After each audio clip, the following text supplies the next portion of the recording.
乡亲啊，继续要来讲今年的年初，台湾是大欠粮，农业部是开5.7亿来补贴到进口粮，要稳定价粮的绩效。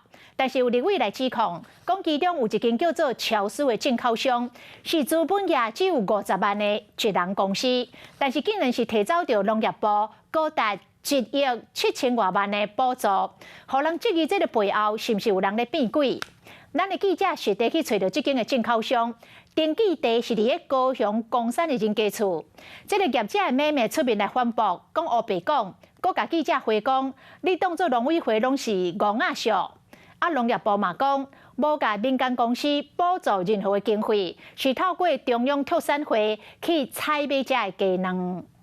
来到高雄公山超市公司的登记地，外面看起来就亲像是一般主体无物流仓库。这间超市公司去年9月才成立，资本额敢若50万，意思是一人公司。要过风声讲，煞得到农业部上亿的补助款。3.9块，所以之前那批货将近1亿多的数量。实际打电话给负责人，也过无回应。厝内人坦白讲，确实有接过鸡卵的行李，也过根据农业部网站的资料，政府专案补贴的鸡卵为今年3月到7月进口的卵超过1亿4千万粒。补贴的总额是5亿6千900万，也过会当讲每一批拢有超出迄份，基础是得到1亿7千万的补助款。民生物资在其他国家有供应者、有需求者，自然就有贸易商去撮合。至于说台湾，我们是透过什么方式来进口鸡蛋？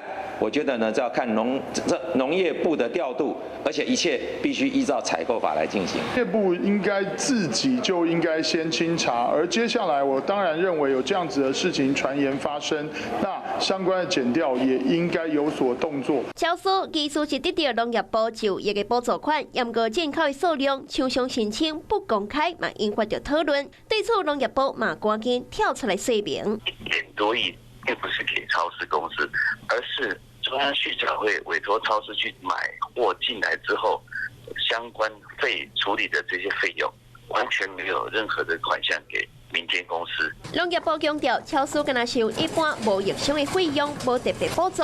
也过一人公司进口的鸡卵，会当讲每一批拢有伊的份，甚至冷冻的鸡卵汁的进口含老白的大农法是白做伙，是不是背后有人嘛引发着关注。Hello， 我是郑慧良。想要抢先掌握最及时的新闻资讯吗？赶快订阅、按赞、开启小铃铛，锁定华视新闻的 YouTube 频道。